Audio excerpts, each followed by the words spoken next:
Olá pessoal, estamos aqui para mais um episódio do Papo Jaleco Podcast, o podcast do projeto Imune Ensina e do LIPS da UFC.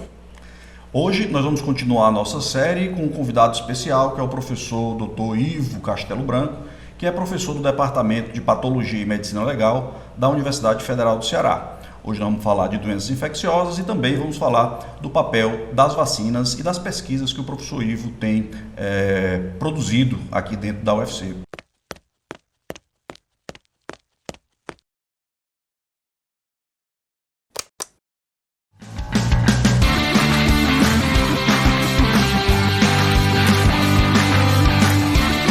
Professor Ivo, muito obrigado pela sua presença aqui no nosso podcast. Eu me sinto honrado pelo convite. Professor Ivo, por que o senhor escolheu esse ramo da infectologia dentro de tantas especialidades médicas e qual a importância dessa especialidade médica para a sociedade?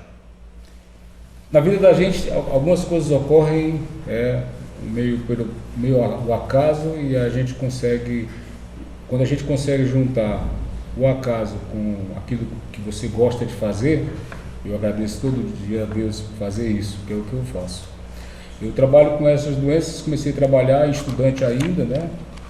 Meio por acaso, eu sempre gostei de trabalhar com essas coisas de pesquisa. O doutor Alencar, que já é falecido, tinha um grupo de pesquisa em doença de Chagas. Na época eu tinha uma namorada que a gente começou a unir a pesquisa com o namoro e a gente começou a fazer um trabalho em doença de Chagas no interior do estado.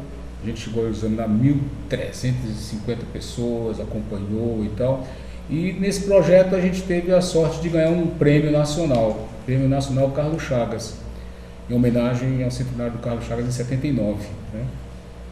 E eu estava me formando, estava no último ano de medicina, e era para o melhor trabalho feito para um estudante de medicina no Brasil. Nós ganhamos esse prêmio, e esse prêmio foi a primeira vez que eu viajei de avião, a primeira vez que eu comprei um terno, a primeira vez que eu ganhei algum dinheiro.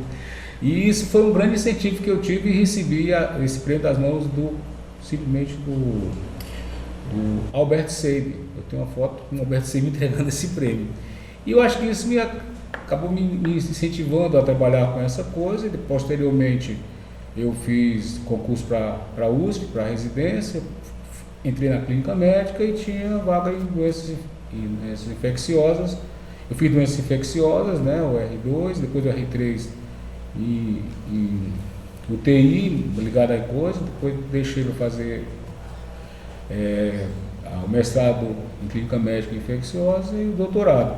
E nesse intervalo eu fiz um concurso para a Universidade Federal do Ceará, né, tive convite para ir para a USP, para a Unicamp, mas meu pai dizia assim: se você tiver que decidir na vida entre ser cabeça de uma sardinha ou rabo de uma baleia, seja cabeça de uma sardinha. Eu preferi ser cabeça de uma sardinha na UFC do que ser um professor da USP ou da Unicamp. Muito honrado eu fiquei. Mas eu não me arrependo, né? Hoje eu dirijo o núcleo de medicina tropical, né, que fica na patologia, e a gente trabalha com essas doenças infecciosas, doenças sexualmente transmissíveis, Chagas, leishmaniose, AIDS, né? Essas doenças que poucos profissionais mexem com isso daí. E recentemente eu tenho tido uma oportunidade de trabalhar com vacinas, né?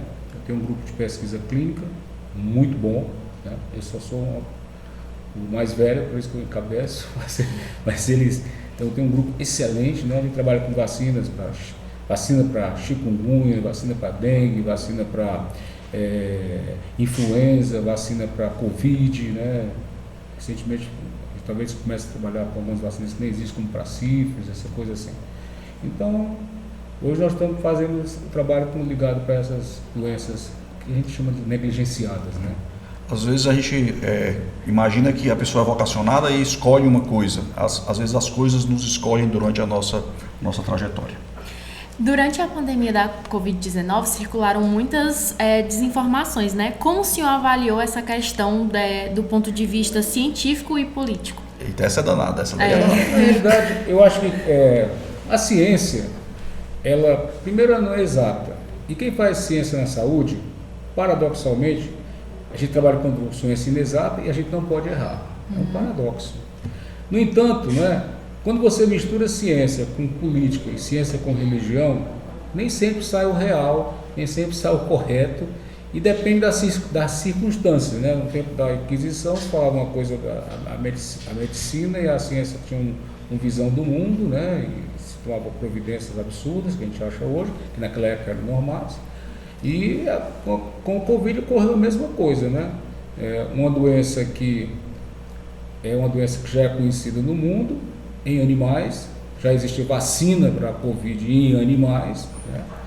E nós tivemos a epidemia do coronavírus 19, né? Que era o vírus um dos coronavírus que saiu de um animal, já que a doença é entre animais, saiu do animal para o ser humano e foi transmitida de um homem para homem. E foi assim que começou o Covid.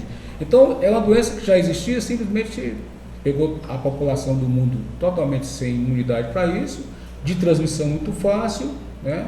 E aí acabou havendo a circulação, porque hoje o mundo circula, como a gente já teve outras epidemias de vírus, a gripe aviária, a gripe suína, só que as pessoas esqueceram. Mas a gente começou a usar álcool gel na gripe aviária, já tem alguns anos, e usar máscara também. Mas em relação às fake news, por exemplo, como é que você vê essa questão desse envolvimento tão forte que nós tivemos, que ainda está, por exemplo, agora, durante a campanha para prefeitos, de vez por outra aparece um dizendo, eu que defendi, eu que... Desculpe assim, mas eu acho que tem muito da ignorância das pessoas e ligado assim, tem gente que acredita que a Terra é plana ainda.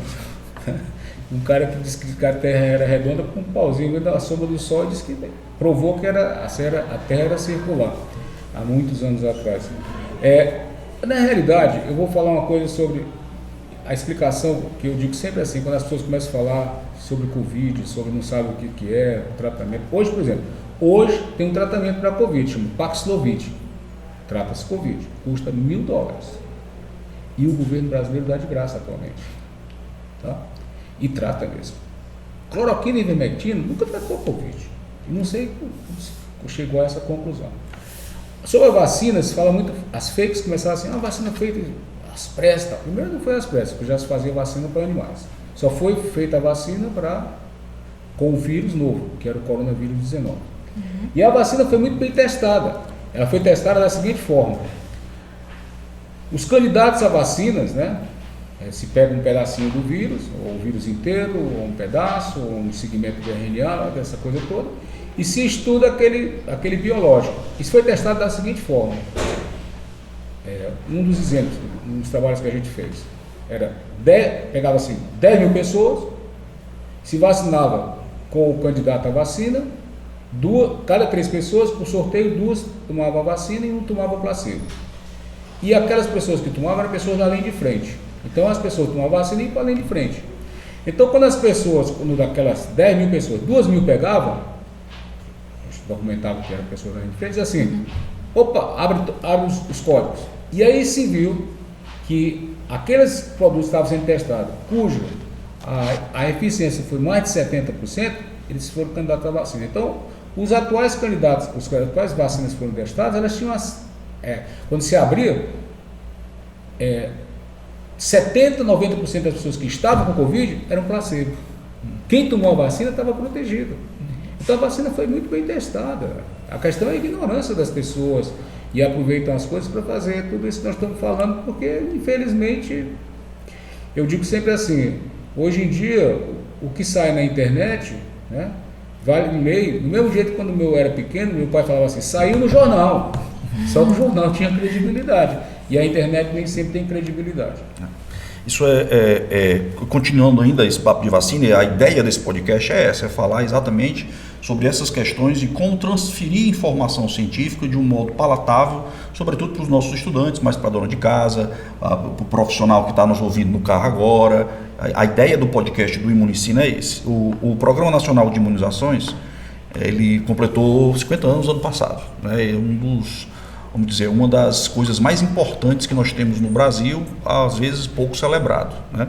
O Brasil sempre teve taxas de cobertura vacinal para as doenças infecciosas, sobretudo na infância, muito altas, acima de 90% a 95%, e junto com uma onda que já está ocorrendo no mundo, essas taxas, por conta dessas mal informações ou desinformações, elas começaram a cair e começaram a ressurgir algumas doenças como o sarampo.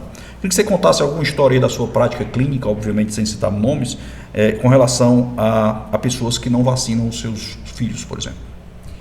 Há uns anos atrás, eu atendi uma pessoa que veio da França trabalhar aqui no nosso estado, na universidade, e o filho dela começou a ter febre. Já estava no 3ª semana de febre, não diziam que ele tinha.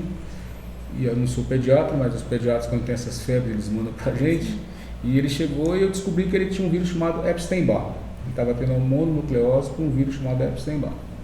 E eu perguntei para aquela senhora assim, como é que está a vacinação dessa criança, desse menino? Era um adolescente.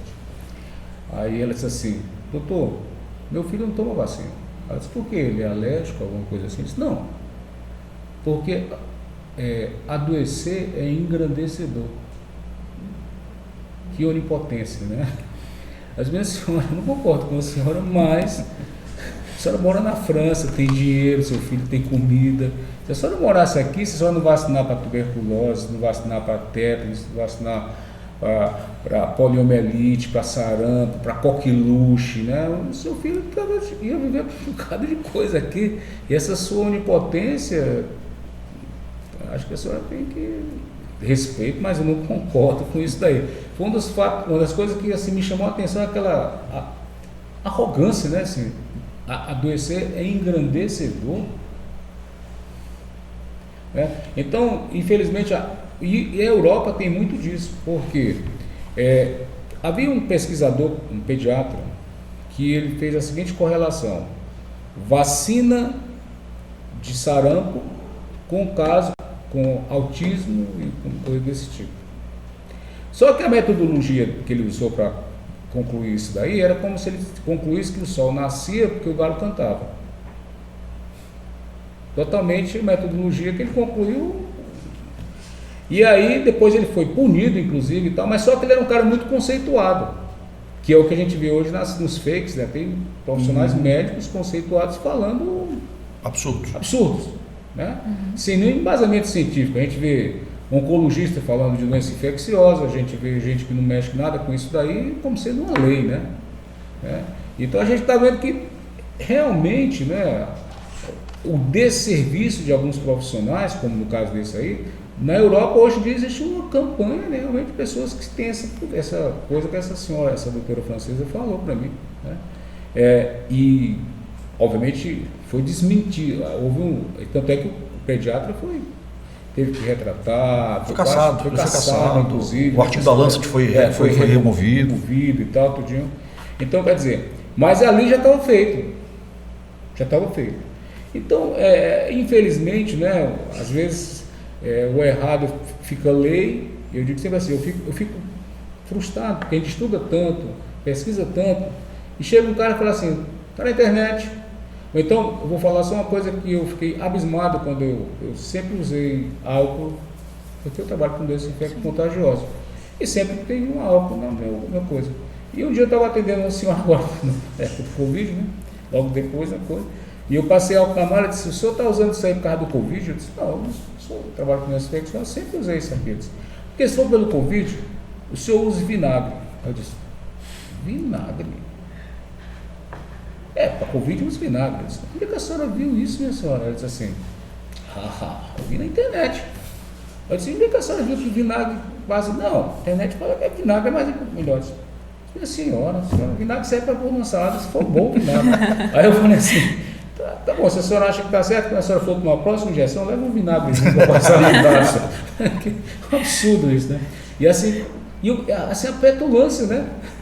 Assim, só foi assim, você não sabe de nada, né? Você falou dizer isso, assim, que ridículo, né? Professor Ivo, qual é a atual situação do Ceará com relação à dengue, né? Ela é uma doença grave, pode levar à morte, quais vacinas estão disponíveis no momento e o que a gente pode ter aí para um futuro próximo? Primeiro, dengue é uma doença complicada. Só para você ter uma ideia, hoje no Brasil, nós temos uma média de quase 20 pessoas morrem por dengue por dia. Você sabia disso? Tá. E por que nós estamos falando muito em dengue esse ano? Porque dengue é uma doença que esse ano nós temos muitos casos em Brasília Rio de Janeiro, São Paulo e Minas Gerais. O ano passado nós tivemos uma epidemia aqui no Ceará, ninguém ligou muito. Mas como tem essa epidemia nesses lugares que formam opinião e tem mais recursos, a gente está falando muito. Bom, dengue, ele é cíclico. Desde 1976 que o dengue voltou ao Brasil, e ele cicla assim, tem aumento de casos, 2, 3, 4 anos, aí cai, nesses 2, 3, 4 anos, sobe de novo, isso aí fica nessa curva, tipo um seno, né? E esse ano nós temos poucos casos aqui no Ceará, porque no ano passado teve muito. Então está naquela a evolução natural. Não foi tomar providência nenhuma, porque é natural. E o dengue, o grande problema do dengue é o mosquito. O ovo do mosquito, ele é posto fora d'água. E ele pode ficar 1 ano viável.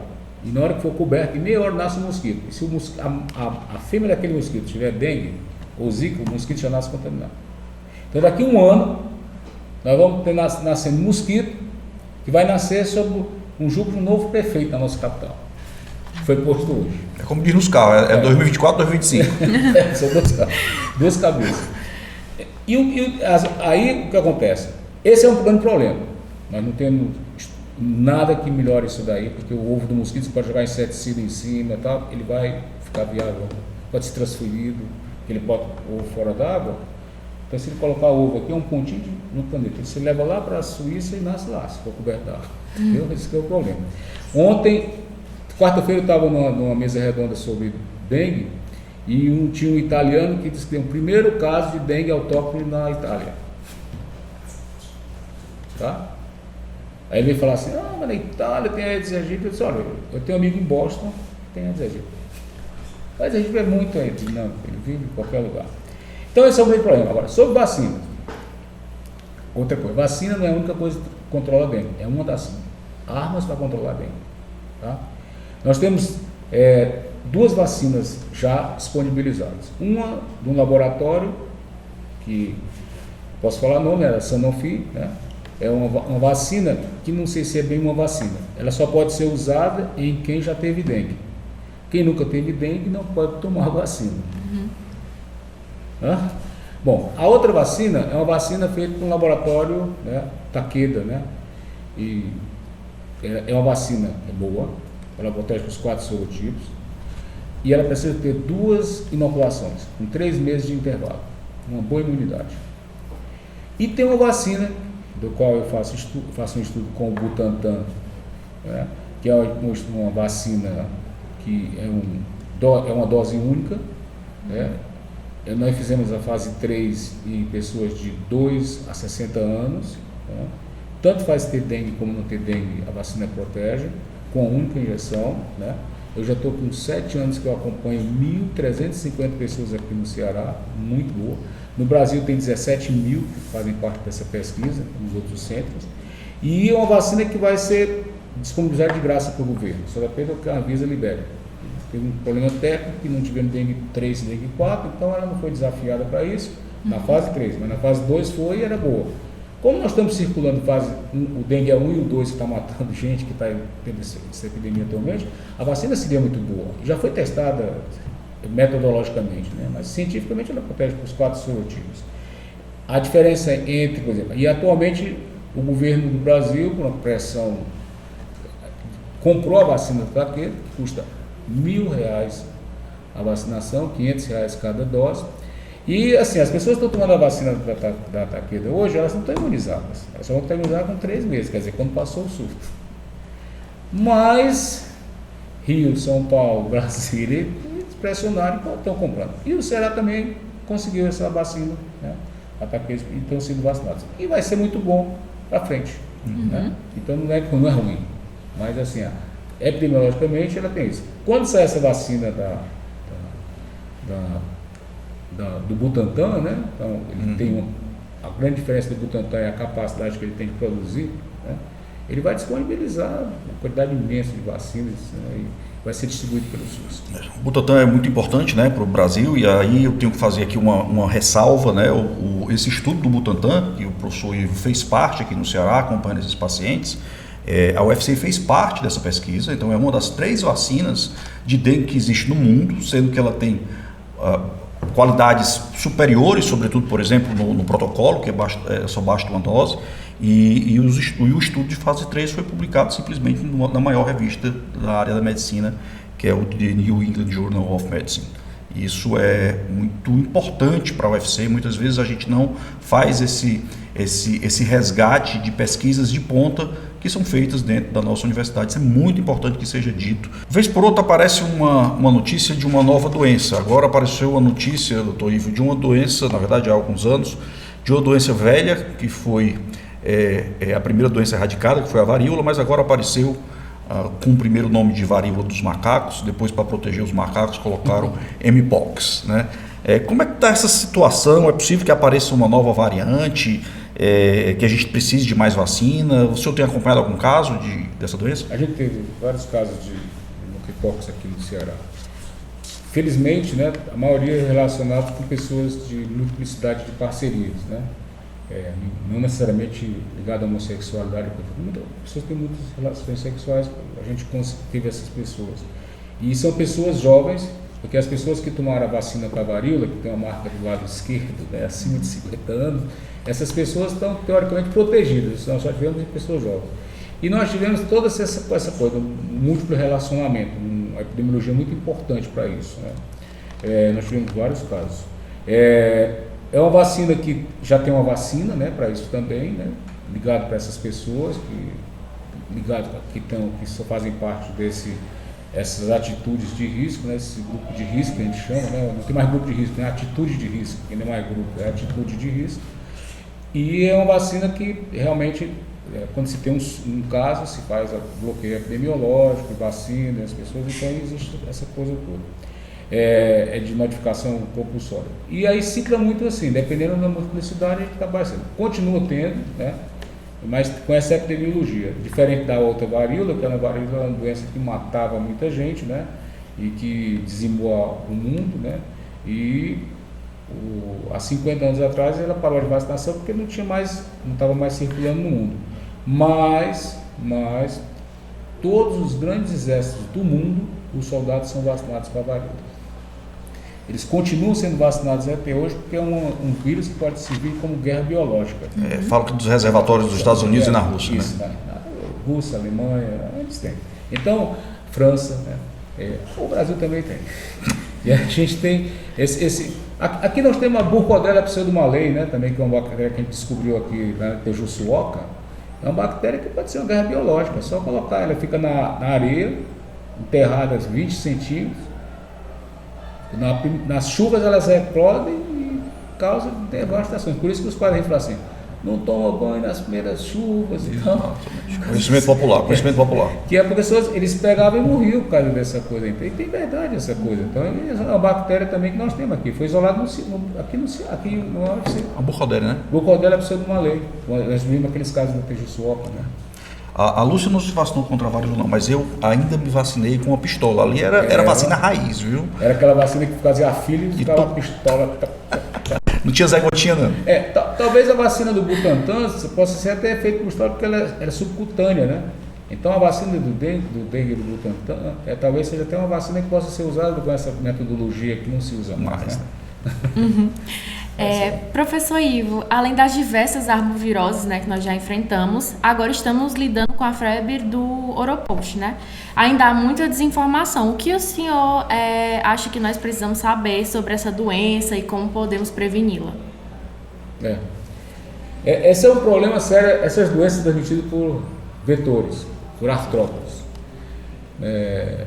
Chama arbovírus. São os vírus transmitidos por artrópodes. Artrópode é todo inseto que tem a perna articulada. Carrapato, mosquito, tudo é artrópode, né? E o vírus transmitido por isso. Nós temos documentados 17 tipos de arbovírus. Eles são mais da região amazônica, né? Aqui no Ceará, os arbovírus daqui são dengue, zika, chikungunya, oropost, nós temos Santa Luz, sabiá, são vírus que a gente tem aqui. São aqueles que não causam epidemiologicamente uma importância, né? O maiaro é outro arbovírus também que tem, nós já tivemos casos aqui. Mas, como eu falei, se transmitido por um vetor, o vetor tem que existir. O dengue é importante porque o vetor, hoje é um mosquito não é ele é domiciliado. 80% dos mosquitos de dengue, né, estão na casa da gente ou perto da casa da gente. O vetor do Oropoxa, ele está mais em zonas de floresta. Mas nós temos uma floresta ali de Fortaleza, que é o Cocó. Por mais que você diga que não é uma floresta, aquilo ali tem vários agentes infecciosos, né? Até caramujo que transmite citosomose, nós temos um bocado de coisa, nós temos um outro mosquito, sem ser o Aedes albopictus, nós temos um bocado de coisa, nós temos transmissores que não é vírus, mas de leishmania, que é o... E, recentemente, a doutora Nádia, lá da patologia, que é uma patologista, ela chegou com um vidro cheio de mosquito, que pegou na casa do irmão dela, que era um mosquito. Ela dizia assim, meu irmão levou um negócio que disse que eram umas formigas de asa. Quando a gente olhou, a gente achou parecido com o transmissor da Oropoxa. Que é o Maruim. Maruim. Dentro de Fortaleza, ali perto ali do Lauro Maia. Aí fala assim, não tem floresta. Tem um parque ecológico que está meio abandonado, sendo reformado perto dali. Então esses transmissores, eles não têm partido, eles não têm assim, está esperando a reforma. Então nós temos que ter cuidado com isso, porque nós temos transmissor de leishmaniose aqui no município. Tá? Então, enquanto a gente achar que essa onipotência, nós somos os superiores, os bichos são inferiores, eles são organizados, muito mais organizados e superiores a todos nós. Então nós temos que ter cuidado com isso. Obviamente o Oropoxa é uma febre, muito parecida com dengue. Depois da picada o indivíduo tem febre, dor de cabeça, dor na junta, pode ficar vermelho e tal. É autolimitado. Ele tem uma diferença do dengue, que ele tem, às vezes na segunda semana você tem uma recaída, depois volta, depois melhora. Não tem remédio específico, você tem que tomar só analgésico, remédio para dor, remédio para náusea, coisa desse tipo. E tem tido pouca letalidade. Pouca letalidade, diferente de dengue e de chikungunya, que mata. Né? Mas já tem morte de chikungunya por Oropoxa e já tem transmissão congênita. E talvez até estão sendo estudadas correlações do aparecimento de microcefalia em mulheres que tiveram o Oropoxa e estavam grávidas. Então é uma coisa a se estudar, a gente vai aprendendo, né? Se tiver dinheiro para pesquisa, a gente estuda isso, senão vai ficar passando até que volta a se estudar isso aí. Mas é uma coisa que não é assim de desprezar, mas não é preocupante no momento. Se vai ser uma coisa que vai aumentar como esses outros arbovírus que eu falei, eu espero não aumentar. Doutor Ivo, você é o coordenador, né, do Núcleo de Medicina Tropical. Antigamente, quando a gente estudava essas doenças e olhava o globo, era uma faixinha ali, onde os países mais pobres, e parece que essa faixa está se alargando. Né? Você falou agora, por exemplo, de dengue na Itália. Né? A Covid veio e apareceu em todos os países, praticamente em todos os continentes, e perpetuou-se por mais tempo naqueles que tiveram mais dificuldade para se vacinar. Né? Uma pergunta que as pessoas fazem, eu acho que o público que acompanha o nosso podcast pode querer saber, é o seguinte: ninguém vai esquecer quem passou esta pandemia, né? A pandemia do Covid-19. Mudou completamente o nosso modo de trabalhar, de viver, de se comunicar, e a sociedade teve que se adaptar a isso. É possível, dentro do estudo que você tem, prever uma nova pandemia que possa chegar a ser comparada com a Covid? Eu não tenho essa bola de cristal, mas pela experiência das outras epidemias, todas as doenças que possam ser transmitidas de homem para homem, a gente tem que ter cuidado, né? Já fazer previsões e assim, tem que se estudar precocemente, como por exemplo o Oropoxa, né? Tem que se estudar, não tem que esperar ter uma epidemia como a gente esperou ter dengue, zika, chikungunya, para estudar vacina para zika, para essa coisa toda. Infelizmente a gente só fecha a porta quando é roubado, a gente tem que ver isso aí. Mas as doenças de transmissão de homem para homem, essas tem que ter cuidado. Tudo pode ser prevenido com vacinas, né, que pode ser estudado, hoje com a metodologia do RNA, né, que foi revolucionária, apesar de não ser nada novo, mas já Nós temos laboratórios que podem fabricar vacinas, né, com uma eficácia muito boa, com poucos efeitos colaterais, né, e tudo isso aí, sem causar cânceres, né, sem causar nenhuma mudança de genética nas pessoas, né, porque isso é um absurdo se ouvir uma pessoa falar sobre isso, né. Então, essa é a metodologia que a gente tem que fazer. E assim, quando houver uma situação de um agente, uma coisa, por exemplo, nós tivemos epidemias de cólera, né? Quando a gente teve a coisa, nós tivemos epidemias eu já passei, eu tenho 46 anos de formato, então eu já passei por várias epidemias nesse mundo, né? E já cuidei de alguns, como epidemias de difteria. Aqui no Ceará nós tivemos epidemia de difteria e não tinha vacina. Imagina. Teve muita gente morrer, né? O último pessoa com difteria que eu tive foi um médico, filho de médicos, e que hoje ele mora em Nova York. Ele teve uma miocardite por difteria. Graças a Deus teve soro e escapou. Hoje ele é cardiologista em Nova York. Gente muito boa. Foi a última pessoa que eu tive, já faz muitos anos. Mas assim, epidemias de leishmaniose, epidemias de AIDS, epidemias de meningite, epidemias de cólera, dengue, né? Essas epidemias todas eu já passei por isso daí, né? E a gente acaba, infelizmente, a gente só vai fazer as coisas quando já está... Meningite, né? Teve uma época de meningite forte em Fortaleza. Meningite, nós tivemos aqui, continua tendo meningite, mas graças a Deus as vacinas melhoraram, né? As diarreias, né? Nós tínhamos praticamente um problema... Cólera foi uma coisa horrorosa para quem viveu. Cara, eu nunca tinha visto um caso de cólera até aparecer na minha frente, que era um negócio que tinha na Índia só, né?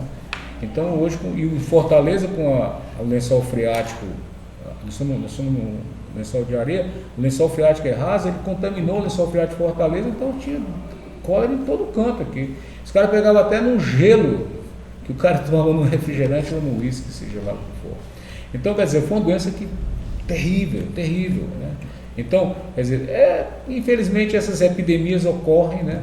E como eu falei, quando a transmissão é de pessoa a pessoa, elas tendem a ter essa magnitude que nós estamos falando aqui. As mudanças climáticas parece que tem um efeito importante nas doenças infecciosas, né? A gente está vendo aí o que está acontecendo no Brasil com as queimadas, mas não só isso, nós acabamos de ter uma enchente horrível lá em Porto Alegre, no Rio Grande do Sul, e isso, você falou da floresta, e como é que se relaciona a doença infecciosa com esse mau gerenciamento do nosso planeta? Eu vou só falar um exemplo recente que nós tivemos aqui no Brasil. Você lembra do acidente de Mariano? Uma coisa que, uma barragem que rompeu, entrou no Rio das Velhas e encheu de lama aquilo ali e saiu levando um bocado de gente. Até hoje continuou, ninguém foi ressarcido, né? Porque a companhia tem muito dinheiro. Na Europa ela já foi punida, aqui no Brasil continua sendo sem punição. Mas naquele ali o que aconteceu? Houve uma destruição de todo o ecótipo daquele rio. Matou peixe, sapo, cobra, mosquito e tal. O que aconteceu?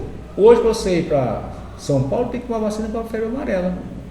Imagina, no século XXI, você diz assim, ó, você vai para São Paulo, toma vacina. Onde que a gente imaginaria isso? Verdade.